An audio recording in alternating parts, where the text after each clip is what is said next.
So my rebuild kit for this should be here tomorrow. It's supposed to have a piston and cylinder rings and gaskets and all that. I'm gonna go ahead and get this taken apart and ready to put the new stuff in. But before I do that, I'm gonna have to clean up my little workspace quite a bit. It's filthy, so that's clean enough. The first step I'm gonna take here is to take this exhaust pipe loose. That way we can just get it out of the way and take it loose of the cylinder.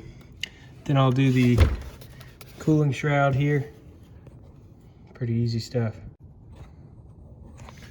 So now that I got those out, I'm gonna just flip this thing up on its back and see what else we can do here.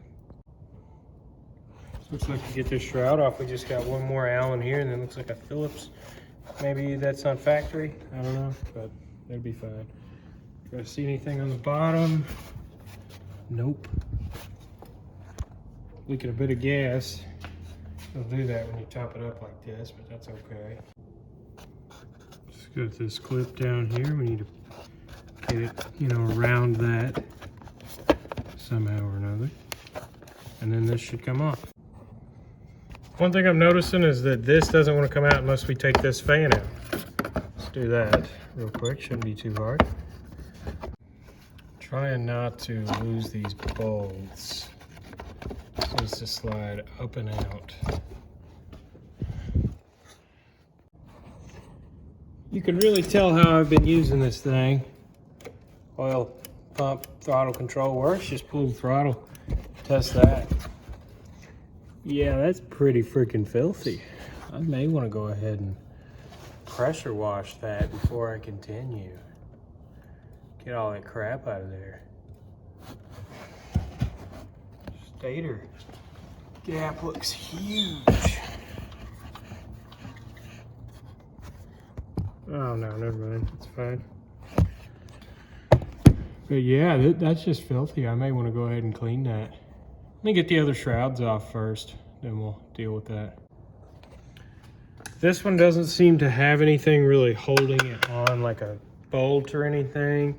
We've got a little clip pin here. It should just slide right out of that once I get a flathead in here. Yeah. All right. And then this oiler line was connected on that side as well, and we have the line to the pulse coil or magneto that is right here. So these just need to be kind of pushed out of it, and I think it should come loose now. I may have to wiggle the carburetor a bit to get that out.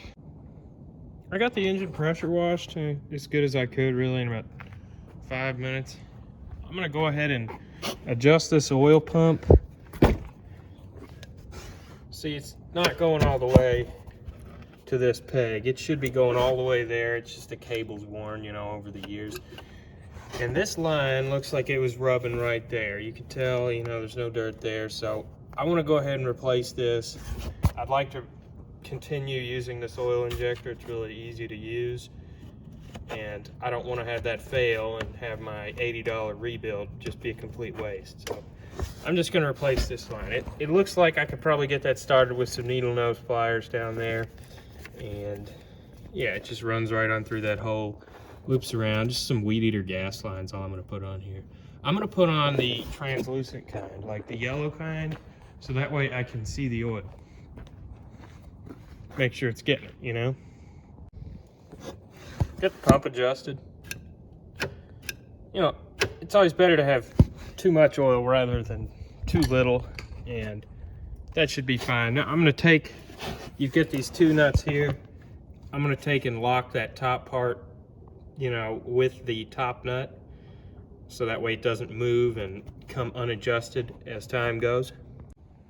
Note that when I'm adjusting that, I want to make sure that it's not, binding the cable at wide open throttle. I want it to just be perfectly touching that at wide open throttle. I think that's how you're supposed to do it. I don't really know, I'm just guessing. But I'd say it would be important to have the cables be at least somewhat in sync. So where I messed up here was, it looks like I'm gonna have to take this off. I don't have the greatest pliers to just reach in there and get that oil line on, so I'm either gonna just take this pump off, or I'm just gonna borrow some pliers that are better for my grandpa. But I get the head off. It's pretty easy. Only suffered one casualty. It was one of these fins, which doesn't really matter. It's got plenty of them. So now I'm gonna try and get the cylinder loose here with this hammer. All right. So now this should just slide on off. Well.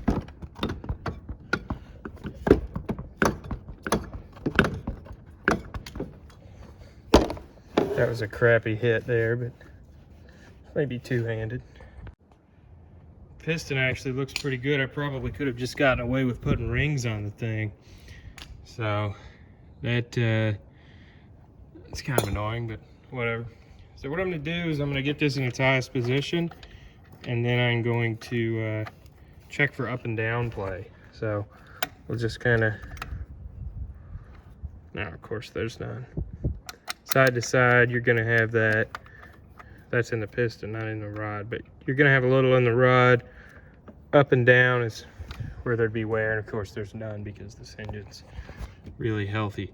So I'm gonna get a paper towel and cover this up, and then we're gonna take these clips out of here and get the piston out. All right, set that overhead. Probably not gonna reuse that, hopefully. Go over here, sorry. Poke that thing through.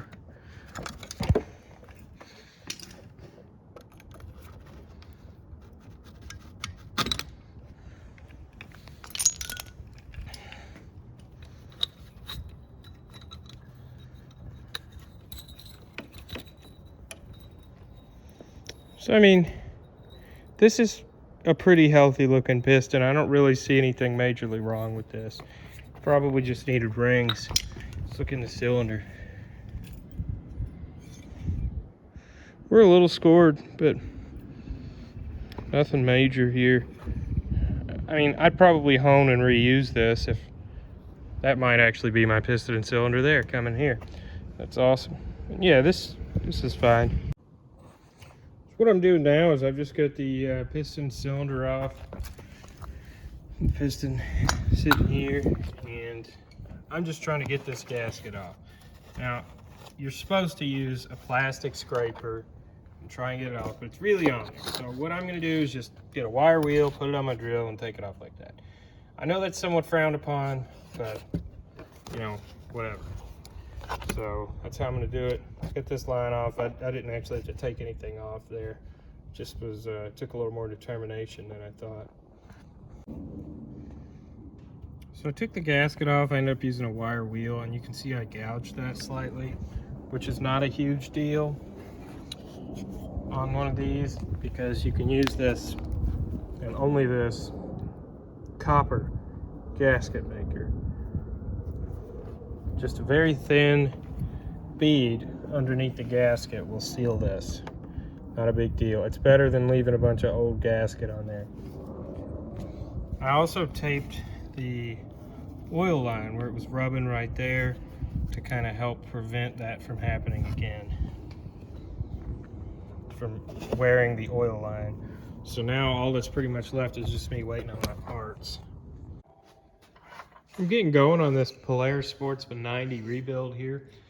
Now, I'm not doing a complete video on this because there's already a great video, but yeah, I got it all torn down a few weeks ago, and I ordered this kit from a website called 10 Peaks Motorsports or something, and I ordered it on New Year's Day, and now it's February 2nd. So about 2 weeks ago, it was expected to get here. I waited another week and then checked in with UPS, filed a claim, and they reported my package lost. So it took another week of kind of bickering back and forth with the customer service of this website to get my refund, because UPS put like a little dot and it said information, and it said Louisville, Kentucky. That's where I live. So they were like, well, it looks like the package just got to Louisville, Kentucky. We're not going to give you a refund. And he's like, no, that means I filed a claim. and that's where they're looking for it. So long story short, I got my refund, and I ordered another kit yesterday from Amazon. That kit was supposed to get here tomorrow, so I got something in the mail thinking it was that kit. Well, it was actually the original one from Tin Peaks Motorsports, and the cylinder seems to be of great quality. The piston seems to be noticeably cheaper than the original. But my plan, they already refunded me. They're not getting their money back. It took a friggin' month to get the thing. They don't deserve their money back anyway. So I'm just gonna use the kit that I originally ordered and send back the one from Amazon and get a free rebuild. That's the plan here anyway. So to start off, this kit started off pretty bad. It came with these studs here, and these are noticeably longer than the ones that were original. So I just took the originals, ran them in the wire wheel, got them good and cleaned up. Gonna reuse those. And yeah, so I'm gonna get these tightened down. I'm gonna use vice grips and just grab onto right here and tighten them down like that. Now I know y'all have seen me do some ratty and borderline just awful repairs on push mowers, but slow, tedious, and accurate is the name of the game with this thing. This is actually worth something, and it kind of means something to me. I like it, so I'm gonna be nice and careful and just do this right the first time. Two-stroke rebuilds are pretty simple, but it's important to get a few things right. And you know, one thing that I see some people mess up on is making sure these clips are just completely seated in their groove there, all the way around. You know, you just want to triple check. That's what I'm doing here. So just triple checking that. Now I'm going to get the other one in. We'll just push this guy on through with the pliers. Gives us room to put the clip in. I'll slap that in real quick. So that right there is how those should look. Arrow facing down. And those in there correctly. One way you can check those is just spin them around in there. Give them one good spin and make sure they're just riding in that ridge there. Little clip, what I'm talking about here, yeah. So friggin', get this new gasket on here tomorrow, and I'll throw some assembly lube in the cylinder, make sure it's good and clean. Take a look down your cylinder, make sure it's got a good hone to it, good crosshatch. Make sure there's no burrs in here, make sure everything looks good. And that looks pretty fantastic there. Good for me. Getting the ports. Looks good. I went to the auto parts store and I found this. I've used this before, 90-minute cure time gasket maker, and it says it's good for up to 500 degrees, and you know, it sets up in 90 minutes. So that's what I'm gonna do. If this gets right in here to 500 degrees, we've got bigger problems than this gasket failing. So that's what I'm gonna use. I'm just gonna do a really thin bead along there, slap the base gasket on, and send her. That's the plan here, because if I just put the gasket on, you can see where I was doing the wire wheel, that'd leak like shit. So I need something there to seal it up. Not my best artwork there, but that'll do. Base gasket's on. Just gently pressed it down on the gasket sealer. Now I'm gonna coat the piston and cylinder in this. This was like $4. I've never tried this brand before, assembly lube, but I'm sure it's fine, whatever. And then I'm gonna slip this piston or this cylinder onto the piston. This is really the hardest part for me. I know I say that about everything. It's not, none of this is rocket appliances, but you know, keeping those rings lined up and getting this over top of them has always been my least favorite part personally. So I'm gonna do that, and then I'll get back to y'all when I'm putting the head and head gasket on. This stuff feels almost exactly like Lucas oil stabilizer, the heavy duty, like thick shit. So, but it definitely, you can see how it lines that, it stays there, and it'll be good to be a good assembly lube versus, you know, 2-cycle oil. So I get this stuff. So I'm gonna slip this onto the piston now. So now I'll just wipe off the excess assembly lube and we'll slap the head on. I'm gonna try using this gasket without any gasket sealer. It looks like it's got this ridge here that's supposed to help seal it. I don't know, maybe I should just use this one with a bit of gasket sealer. I don't know. I've always struggled with putting these together and having head gasket leaks. It's annoying. I torque everything down right, I clean the studs. You know, and I always will have those. Well, not always. I had them one time on the Tomos, and I'm paranoid ever since then. So, and I also don't even know which way this gasket is supposed to go. I might do some Googling real quick, see. But dang, doesn't that look nice on there? So I was looking online, and the general consensus is that the raised area goes up. So that's what I'm gonna do.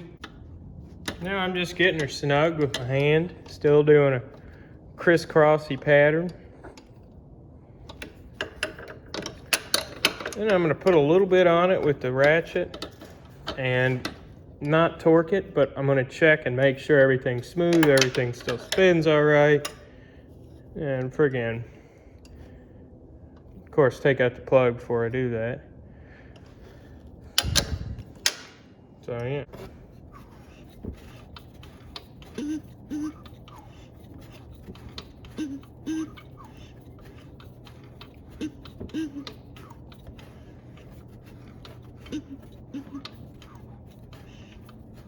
Smooth enough. Now I'm gonna put the plug in, or I'm gonna torque it down. Then we're gonna check compression. It's torqued to 14 foot-pounds. Piston doesn't seem to be hitting. Smooth turning. You know.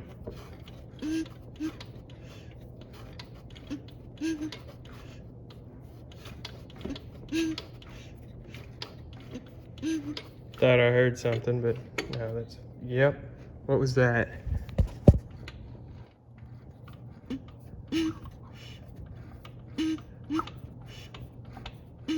No, I'm just hearing things. The piston was at bottom dead center when it did that. All right, I'm gonna put the plug in, check, see if it's got compression. This is what it had in it right here, had this. We're gonna go one hotter. Only because I've got 4 of them for some weird reason. I hardly ever change spark plugs, but since I've got a new one, I'll treat it. How's the gap look? Looks a little thin. I'll bring that up just a hair. It's more like it. Oh my gosh. Oh! That'll run. That's awesome. That's got to be 70 or 80 pounds at least. Probably 90. I'll slap this exhaust on and just make sure this is in place. That'd be bad. Leave that out. So, and we're going to do a tank of premix to start with this as well. I'm going to take the gas out before I even do a test start and fill it with premix, just due to the fact that when you service the oil line, I always like to do premix because this is empty. It takes forever for this guy to fill up. So that's what we're going to do, premix. So it took me a minute to get this plastic set up with the oil line in there. What I ended up doing was putting these zip ties here because if you can see, the old oil line was rubbing there.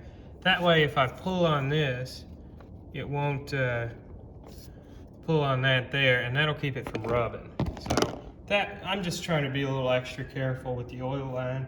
Now, I turned it over and there was some oil here from before when I put it together, assembly loop, and there's no bubbles coming out of that head gasket.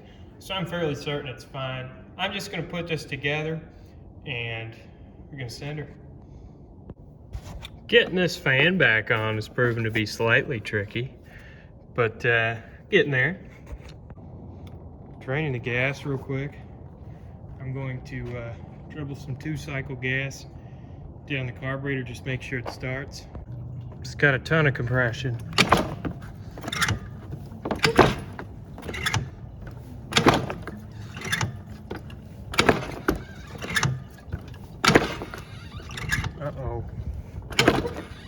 Probably got a bunch of assembly lube in. I'll put the battery in and crank it like that.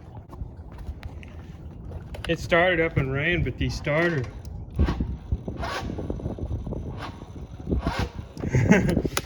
so I'm gonna need a better battery. This one really sucks and it runs dead almost immediately, so it's just not strong enough to turn the starter. It runs great. Quite a bit more power than it used to have. And the oil injector's working. I put that see-through light on. I need to get a better battery. That's pretty much it. Probably adjust the idle air pressure. Damn, it's a little rich. I drilled out that idle jet before this, so probably need to retune it, but it's a lot better. So a little update here. It really runs and idles quite a bit better since I finished the rebuild. It starts a decent amount easier. It's still hard to cold start, probably just because I don't have the battery, and it's, instead of having to choke, these have an enricher. Probably already mentioned that in this video or another one, but the enricher just doesn't work as well. But it definitely holds an idle a lot better. It's got a lot more low end power, and overall it's just quite a bit better. So pretty happy with the rebuild. I'll keep y'all updated if I have any issues with the one that I used, but overall it's been great. So see if she starts up. Of course I'm on kickstart only because it's still got a dead battery.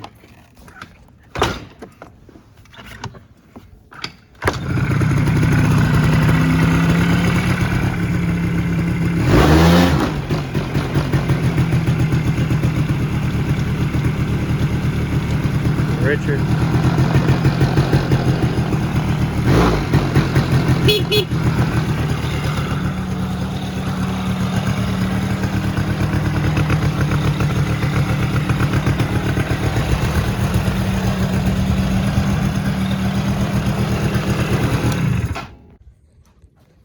Alright, so a few things I noticed when I was editing the video that I figured I would mention and throw in here at the end is that when I was cranking that thing over, when the head was on there and you were hearing that clicking noise, that noise is not from the engine. It's not from the, the parts I put on or from the bottom end or anything.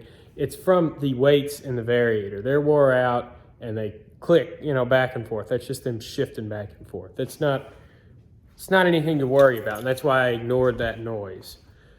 The next thing is, I was talking about the copper gasket maker. I said only use this, but where I messed up in saying that was, I was referring to the base gasket. When you want to use copper gasket maker is on a head gasket, on a small engine like this. So if we take a look at this, you just do a very thin layer of the copper gasket maker on a flat style head gasket. That's when you would want to use that. You don't need that on the base gasket. This right stuff is just fine. So just figured I'd mention that, clear it up a bit.